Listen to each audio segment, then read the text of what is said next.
நான் திரு விஜய் அவர்கள் பக்கத்தில் அமர்ந்து ரொம்ப பிரஷரா இருக்கா அப்படின்னு சொல்லி கேட்டேன். I am just enjoying the process என்று சொன்னார். எப்படி நடக்கிறது என்பதை பார்த்து மகிழ்ச்சியோடு இதை கடந்து கொண்டிருக்கிறேன் என்று சொல்கின்ற ஒரு தன்மை மிக முக்கியமானது ஒரு தலைவருக்கு.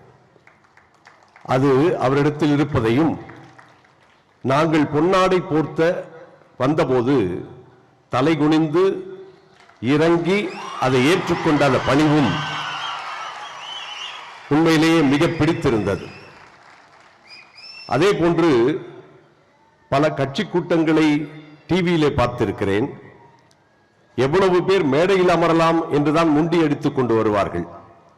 இங்கே மட்டும்தான் யார் இங்கே அமர வேண்டுமோ அவர்கள் அமர்வதும், பெரிய பெரிய தலைவர்கள் எல்லாம், இந்த கட்சியினுடைய தலைவர்கள் எல்லாம் கீழே அமர்ந்து ஒழுக்கமான ஒரு கட்சியாக இதை முன்னிறுத்துவதும் பார்ப்பதற்கு மிக மகிழ்ச்சியாக இருக்கிறது.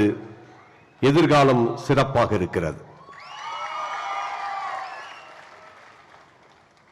இட்ஸ் எ வண்டர்ஃபுல் லைஃப் என்கின்ற ஒரு படம் ஒன்று நீங்கள் நேரம் இருந்தால் பாருங்கள். ஜார்ஜ் பெய்லி என்று சொல்லப்படுகிற இவர் ஒரு பாலத்தின் மீது ஏறி ஒரு கிறிஸ்துமஸ் இரவிலே தன் பிள்ளைகளை குடும்பத்தை விட்டுவிட்டு விரக்தியோடு பாலத்திலிருந்து குதிப்பதற்கு தயாராக இருக்கிறார். இதை கடவுள் பார்க்கிறார். கடவுள் பார்த்துவிட்டு, இவன் நல்ல மனிதனாக, மிகச் சிறப்பாக நல்லதை செய்தவன், ஏன் விரக்தியோடு பாலத்திலிருந்து குதிக்க வேண்டும் என்று சொல்லி ஒரு தேவதூதனை அனுப்பி அவரை காப்பாற்ற சொல்கிறார். காப்பாற்ற சொல்லிவிட்டு அந்த தேவதூதன் அவனிடத்தில் ஏன் இந்த நிலைமைக்கு வந்தாய் என்று கேட்டபோது அவனுடைய வாழ்க்கையை திரும்பி பார்த்தால், அவன் சிறு வயதிலேயே தன்னுடைய தம்பி ஆற்றிலே கீழே குதித்து இறந்து போகக்கூடிய ஒரு சூழ்நிலையை காப்பாற்றுகிறான். வானதூதன் அதை கேட்கிறார். இரண்டாவது, அவன் வேலை செய்த ஒரு இடத்திலே ஒரு மருந்தை கொண்டு போய் ஒருவரிடத்திலே கொடுக்க சொல்கிறான். அந்த மருந்தை கொண்டு போய் கொடுக்காமல் அதில் ஏதோ சந்தேகப்பட்டு திரும்பி வந்து விடுகிறான். வந்த பிறகுதான் பார்த்தால் அது விஷத்தோடு சேர்ந்த ஒரு மாத்திரையாக இருந்ததை கண்டுபிடித்து அந்த கொடுத்தவர் அவன் காலிலே விழுந்து மன்னிப்பு கேட்கிறார். இது மட்டுமல்லாமல் அவன் ஒரு வங்கியிலே, அவனுடைய அப்பா வங்கியிலே அவன் வேலை செய்கிறான். அந்த வங்கியிலே என்ன சிறப்பு என்று சொன்னால், ஏழை மக்களுக்கு வீடு கட்டி தருவதற்கு அவர்கள் அந்த வங்கியிலே செய்கிறார்கள். தன்னுடைய எல்லா கனவுகளையும் விட்டுவிட்டு அந்த வங்கியிலே பணிபுரிந்து எக்கச்சக்கமான ஏழைகளுக்கு வீடு கட்டி தருகிறார். அந்த வங்கியிலே இருக்கக்கூடிய பணம் களவாடி போகிறது. அதை திரும்ப தர வேண்டும் என்று அவனை அரஸ்ட் பண்ணுவதற்காக வருகின்ற போது அவன் விரக்தியோடு, நான் நல்லதுதானே செய்தேன், எனக்கேன் இப்படி நிகழ்ந்தது என்று சொல்லி பாலத்திலிருந்து குதிக்கப் போகிறான்.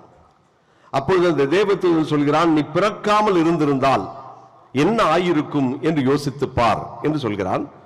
உடனே அவன் சொல்கிறான், போய் பார்க்கிறான். பார்த்தால் அந்த இடத்திலே அவனுடைய தம்பி இறந்து போயிருக்கிறான். வங்கியிலே கடன் வாங்கியவர்கள் அனைவரும் அடிமைகளாக மாறியிருக்கிறார்கள். அவர்கள் கட்டக்கூடிய அந்த கட்டிடங்கள், வீடுகள் அனைத்தும் அங்கே இல்லாமல் போயிருக்கிறது. அப்பொழுது தேவதூதன் சொல்கிறான், நீ பிறந்ததற்கான ஒரு காரணம் இருக்கிறது. அந்த காரணத்தினால் பல பேர் பலனளிப்பதற்காக உன் பிறப்பு அமைந்திருக்கிறது. அதுதான் மிகச் சிறப்பு என்று சொல்கிறான். அன்பு நண்பர்களே, கிறிஸ்துமஸ் விழா இயேசு பிறந்ததை மட்டுமல்ல, நாம் ஏன் பிறந்தோம் என்ற கேள்வியையும் எழுப்புகிறது. வெறுமனே நமக்காக பிறந்தோம் என்பது அல்ல, நாம் அடுத்தவர்களுக்காகவும் அடுத்தவள் வாழ்வுக்காகவும் அடுத்தவள் நலனுக்காகவும் பிறந்திருக்கிறோம் என்பதைத்தான் இது வலியுறுத்துகிறது. கொஞ்சம் யோசித்து பார்த்தீர்கள் என்றால், ஒரு சில சமயங்களிலே இளைஞர்களாகிய உங்களை எல்லாம் சொல்கிறார்கள், நீங்கள் எதற்காக, ஏன் இப்படி எல்லா இடங்களுக்கும் ஓடுகிறீர்கள் என்றெல்லாம் கேட்கிறார்கள். உங்களால் பல பேர் பலன் பெறுகிறார்கள், பல பேர் நல்லதை பெறுகிறார்கள், பல பேருக்கு நல்லது கிடைக்கிறது என்பதுதான் மிக முக்கியமானது. எனவே ஒரு தலைமை பொறுப்புக்கு வருகின்ற போது அந்த தலைமைத்துவம் என்பது பிறந்ததற்கான ஒரு காரணத்தையும், அந்த பிறப்பிலிருந்து பல பேருக்கு உதவி செய்யக்கூடிய ஒரு வாய்ப்பையும் வழங்குகிறது என்பதுதான் இந்த கிறிஸ்து பிறப்பு விழா நமக்கு சொல்லுகிறது.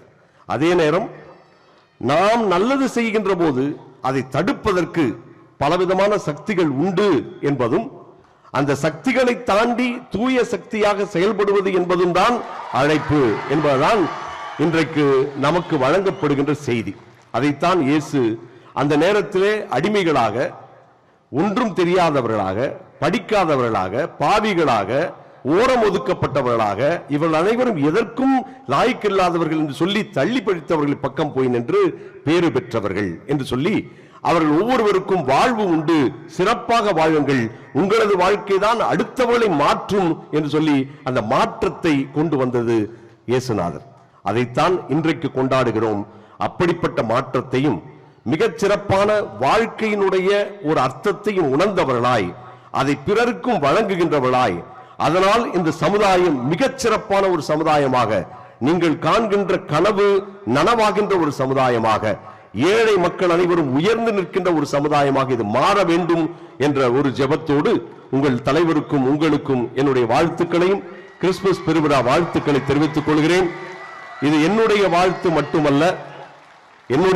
மட்டுமல்ல, இது கத்தோலிக்க திரு அவை சார்ந்த பேராயர் ஜார்ஜ் அந்தோணிசாமி அவர்களுடைய சார்பாகும், இந்திய கத்தோலிக்க ஆயர் பேரவையின் கல்வி ஒருங்கிணைப்பாளர் என்கின்ற அடிப்படையிலும் இந்த வாழ்த்துக்களை உங்களுக்கு தெரிவித்துக் கொள்கிறேன்.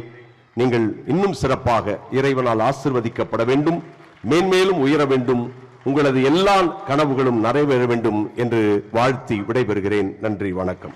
பிளே ஸ்டோர் மற்றும் ஆப் ஸ்டோரில் இருந்து பாலிமர் செயலியை QR கோடு மூலம் பதிவிறக்கம் செய்யுங்கள். செய்திகளை உடனுக்குடன் பெறுங்கள்.